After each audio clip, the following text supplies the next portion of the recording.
하나님의 말씀은 구약 성경 예레미야 46장 27절과 28절을 보여드리겠습니다. 내 종 야곱아 두려워하지 말라. 이스라엘아 놀라지 말라. 보라, 내가 너를 먼 곳에서 구원하며 내 자손을 포로된 땅에서 구원하리니 야곱이 돌아와서 평안하며 걱정 없이 살게 될 것이다. 그를 두렵게 할 자 없으리라. 여호와의 말씀이니라. 내 종 야곱아, 내가 너와 함께 있나니 두려워하지 말라. 내가 너를 흩었던 그 나라들은 다 멸할지라도 너는 사라지지 아니하리라. 내가 너를 복도대로 징계할 것이고 결코 무죄한 자로 여기지 아니하리라 하시니라.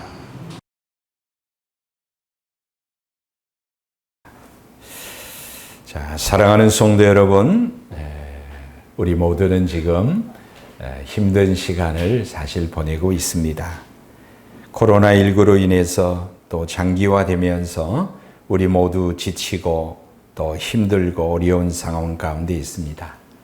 아마 제가 우리 성도님들의 마음을 다 헤아려 알 수 없지만 또 우리 사회의 모든 이웃들의 마음을 다 헤아려 알 수 없지만 좀 요약하자면 걱정이 되고 또 불안하고 또 두려움이 우리에게 있는 거 아닌가 이렇게 생각합니다. 하나님께서도 성경을 통해서 염려의 문제, 걱정의 문제, 불안의 문제, 두려움의 문제를 매우 중요하게 구약과 신약에서 다루고 계십니다.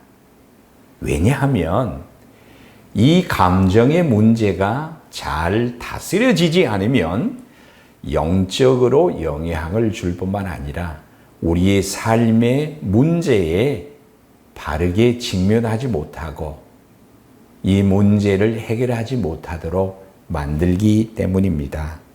특별히 성경에 걱정, 두려움 이 단어가 성경에 366번이 나오는 거예요.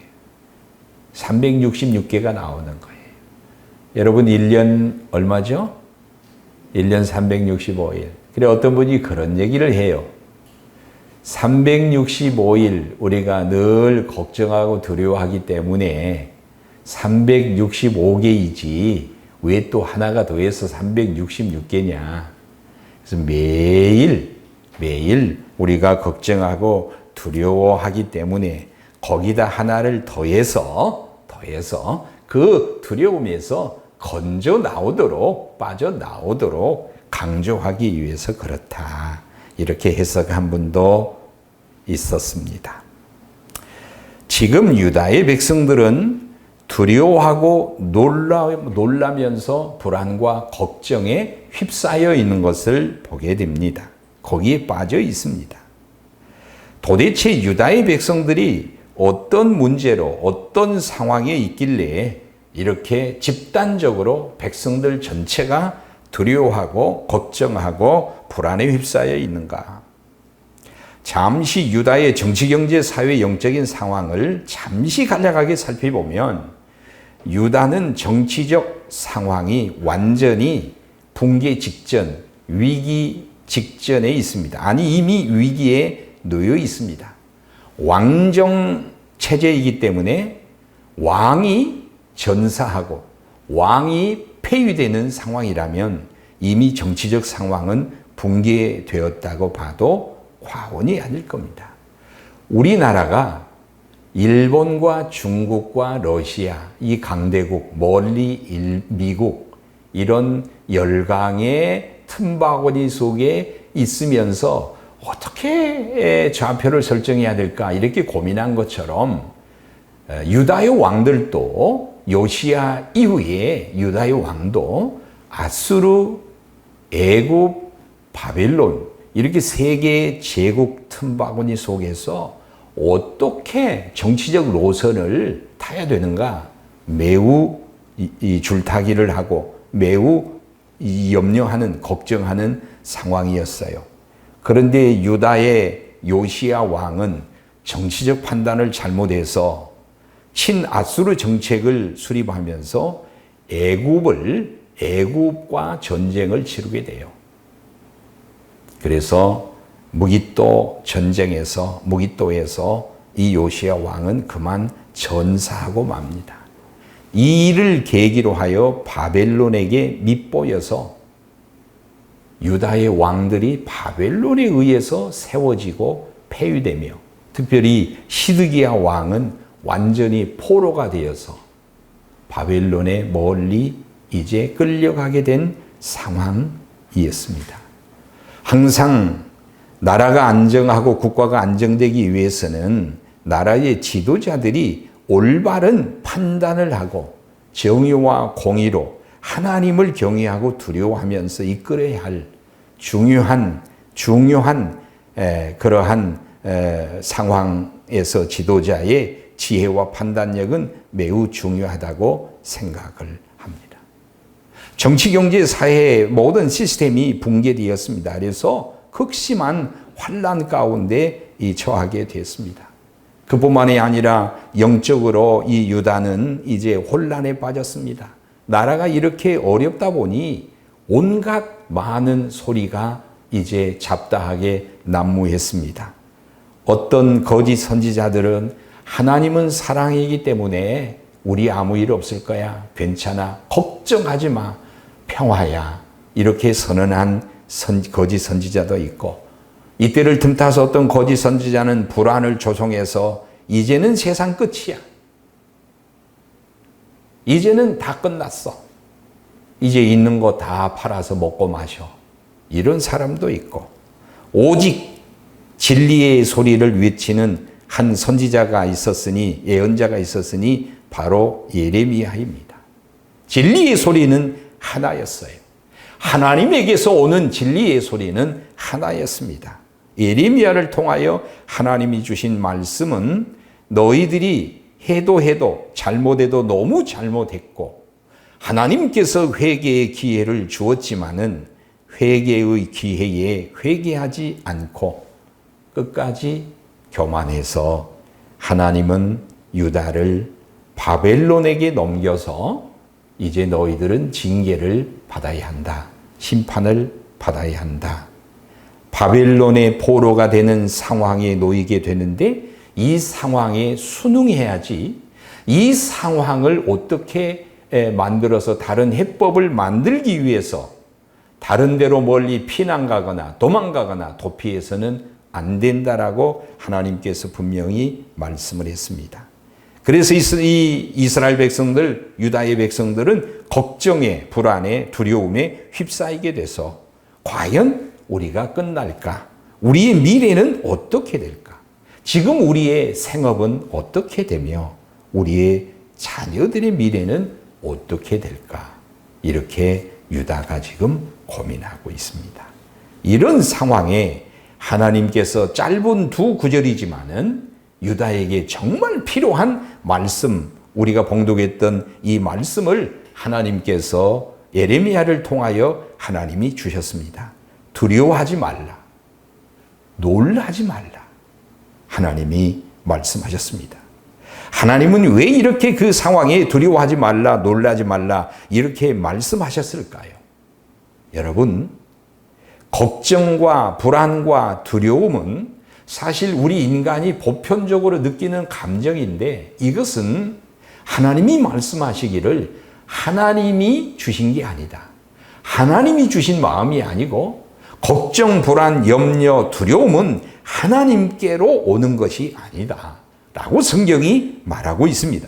바울이 디모데에게 주시는 말씀, 디모데후서 1장에서 두려움은 하나님이 주신 것이 아니고 진짜로 하나님이 주신 것은, 이 힘든 상황에 하나님이 주신 것은 능력과 사랑과 절제다, 이렇게 말씀했습니다.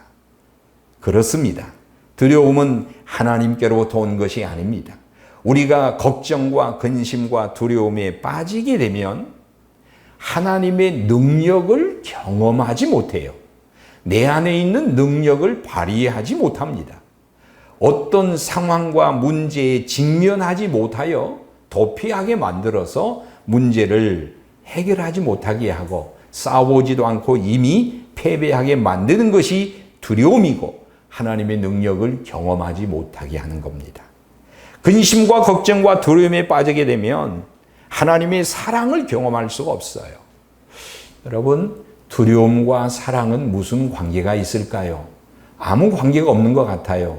그런데 그렇지 않아요.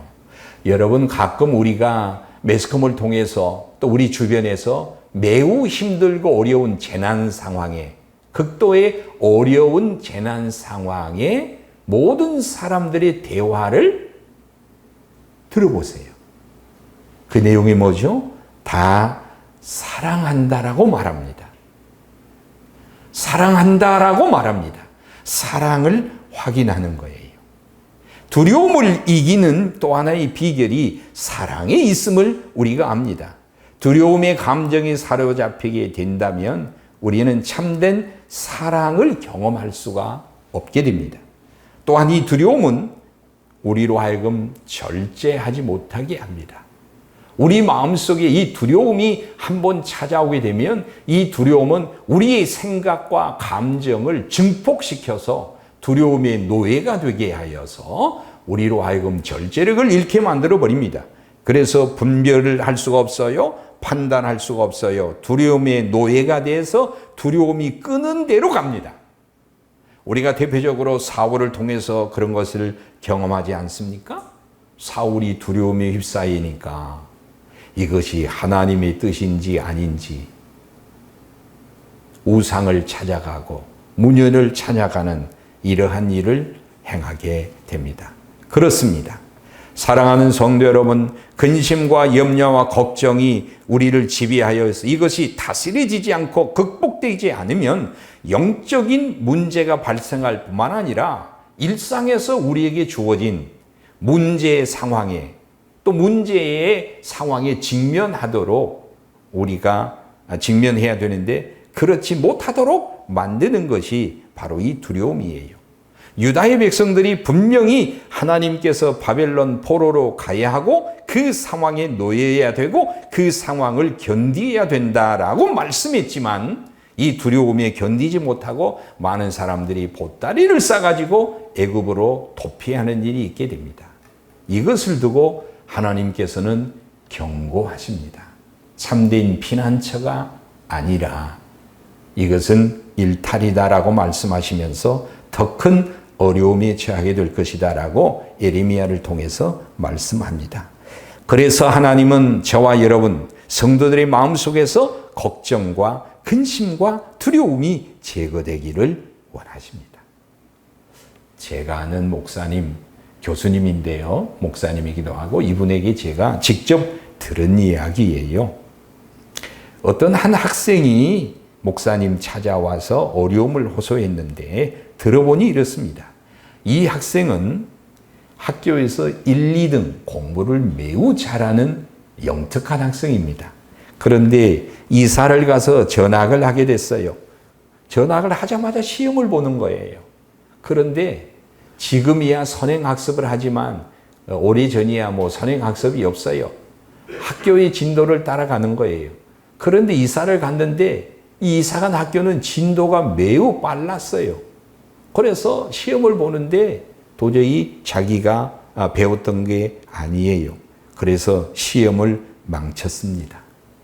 자초지종을 선생님이 알아보지도 않고 선생님이 대뜸 이제 종례 시간에 선생님이 들어와 가지고 자기 이름을 부르는 거예요. 아무개에 일어서. 네가 우리 반의 평균을 깎아먹어? 이 멍청한 놈, 이것도 못 풀어? 이 멍청한 놈, 망할 놈 하면서 출석부로 이 아이의 머리를 있는 힘을 다해서 내리친 거예요. 이 학생은 충격을 받은 거예요. 이런 말도 처음이고 이런 기분도 처음이고 완전히 두려움에 사로잡힌 거예요. 공부를 부지런히 했습니다. 그 실력이 이제 반에서 1, 2등으로 올랐어요. 수업에 아무 문제가 없습니다. 능력을 이제 배양을 했어요. 그런데 시험만 보면 어떤 소리에 휩싸이게 되죠? 이 망할 놈, 이것도 못해 하면서 그 소리가 증폭이 되어서 시험에 벌벌 떨면서 시험을 망치는 거예요. 학교 시험만 이렇게 되면 괜찮은데 이제 대학을 가기 위해서는 수능을 봐야 되는데 수능 보려고 고시장에 들어가 와 있는데 또 그 소리에 공포에 휩싸여 가지고 수능 1차 망치고 재수에서 망치고 삼수에서 망치고 견디다 못해 이 목사님을 찾아온 거예요. 그래서 깊은 이야기를 통해서 마음속에 그 뿌리 내린 그 두려움 공포를 다 제거하고 기도로 제거하고 평안을 경험한 이후에 문제가 해결되었다라는 간증을 제가 직접 들어본 적이 있어요. 여러분 공부만 그럴까요? 근심과 염려와 걱정이 우리에게 점점 찾아와서 우리를 사로잡기 시작하면 기쁨이 없어져요. 기도의 영이 없어져요. 찬송이 없어져요. 영적인 성장이 그치게 되고 삶을 회피하게 되고 직면하거나 도전하지 못하게 하면서 우리를 나약하게 하는 것이 바로 이 두려움, 근심, 걱정입니다. 그래서 하나님께서는 오늘 이 유다의 백성들에게 세 가지를 처방해 주십니다. 세 가지를 처방해 주시는데 저에게도 여러분에게도 우리 모두에게도 정말 필요한 말씀, 오늘을 살고 미래를 오늘을 견디고 미래를 소망하기 위해서 우리 모두가 정말 필요한 말씀이 저는 오늘 이 말씀이라고 생각하고 오늘 우리의 자녀들이 우리들이 이 말씀을 붙잡고 오늘을 견디고 미래를 내일을 소망하는 그러한 성도들이 되기를 바라는데요. 그들은 하나님의 처방에 말씀을 붙잡고 본토에서 먼 바벨론으로 먼 길을 가야 하고 그곳에서 힘들고 어려움을 견디야 하고 다시 돌아올 소망을 그들이 가져야 했습니다. 여러분 혹시 야곱을 기억하시나요? 야곱이 형을 속이고 아버지를 속이고 장자의 축복을 받았지만 이것으로 인하여 집안에 갈등이 빚어져서 이 야곱은 어머니의 제안을 따라 멀리 외삼촌의 집에 멀리 떠나야 했습니다. 먼 길을 떠나야 할 때 하나님이 광야에서 그 두려움에 사로잡힌 야곱에게 하나님이 나타나셔서 꿈으로 하나님이 말씀하셨습니다. 만나 주셨습니다. 그 내용이 뭐죠? 야곱아, 내가 너와 함께 하겠다. 그리고 내가 너를 지켜주겠다. 너의 생명과 너의 건강과 너의 재산을 지켜주겠으며 다시 안전하게 평안하게 돌아오도록 내가 너의 인생을 보장한다. 이렇게 하나님이 야곱에게 말씀하셨어요. 오늘 하나님은 유다 공동체에게 야곱아, 야곱의 종들아, 내 종 야곱아 이렇게 했는데 이 야곱 이스라엘은 이 야곱의 후손들이에요. 그러니까 야곱에게 하셨던 말씀을 야곱의 후손인 유다의 백성들에게 똑같이 말씀하세요. 내가 먼 길을 떠나는 너희들에게 그곳에서 힘들고 어려움 처하지만 내가 너희들과 함께 해주겠다. 그리고 내가 고국 본토에 다시 돌아와서 너희 집으로 너의 삶의 터로 다시 돌아와서 평안한 삶을 살 수 있도록 망하지 않도록 내가 너희들의 미래를 보장하겠다. 하나님이 이렇게 말씀하셨습니다. 또 하나, 비록 너희들이 긴 시간 동안 바벨론에서 고난을 겪을 터인데 이 고난은 하나님이 없이 산 것에 대한 회개의 기회를 주었는데 이 기회를 상실한 것에 대한 나의 사랑의 매다. 이 사랑의 매를 기꺼이 맞으면서 잘 견디어다오. 이렇게 하나님이 말씀하신 겁니다.